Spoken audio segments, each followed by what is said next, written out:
దైవజనులందరికీ కూడాను, ఇక్కడ నుండి విశ్వాస సోదరులు, సోదరిమణులు, చిన్నలు, పెద్దలు, ప్రతి ఒక్కరికి కూడాను వందనాలు తెలియజేస్తున్నాను. నేను మీ సహోదరుడు, మీ బ్రదర్ షఫీని. ప్రవీణ్ పగడాల గారు నిజంగా చెప్పాలంటే వారు గొప్ప వ్యక్తిత్వం ఉన్నటువంటి వ్యక్తి. వారి గురించి నాకు తెలిసిన, నేను తెలుసుకున్న విషయాలను బట్టి చాలా గొప్ప వ్యక్తిత్వం విషయం.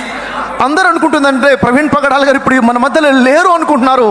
నేను ఆ విషయాన్ని ఒప్పుకోను. ఎందుకంటే వారి భావాలు, వారి ఆలోచనలు, వారి మాటలు ఇప్పుడు మనతోటే ఉన్నాయి.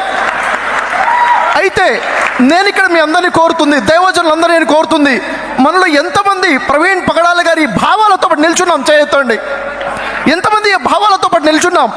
ఏదో వచ్చామా, చూసామా, పోయామా అని కాకుండా వారి భావాలతో పాటు, వారి ఆశయాలతో పాటు, దేవుడిచ్చిన పిలుపుతో పాటు దైవజనులుగా మనం నిల్చోవాలి.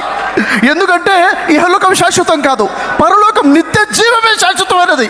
కాబట్టి దానికోసం మనం ప్రజల్ని ఈరోజు సమాజంలో చూసుకుంటే మానవత్వం మంట కలిసిపోయింది. మానవత్వం లేకుండా పోయింది. సోదరులారా, ఈరోజు మన సమాజాన్ని మనం కాపాడుకోవాలి. మన సమాజాన్ని కాపాడుకోవాలంటే మనిషిని మనిషిగా చూసే సమాజాన్ని నిర్మించుకోవాలి.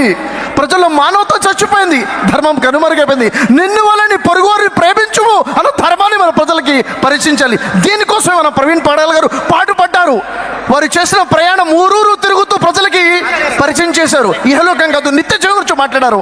సోదరులారా, సోదరి మనం బిగించాలి.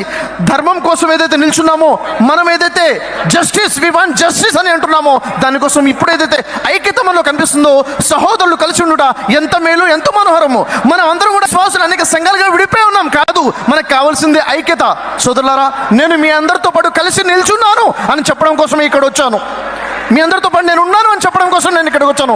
కలిసి నిలబడదాం, కలిసి ఐక్యత కోసం నిలబడదాం. మన భారతదేశాన్ని ఒక ఐక్యతగా చేసుకునే మనం పూర్తి ప్రయత్నం చేద్దాం. జై హింద్.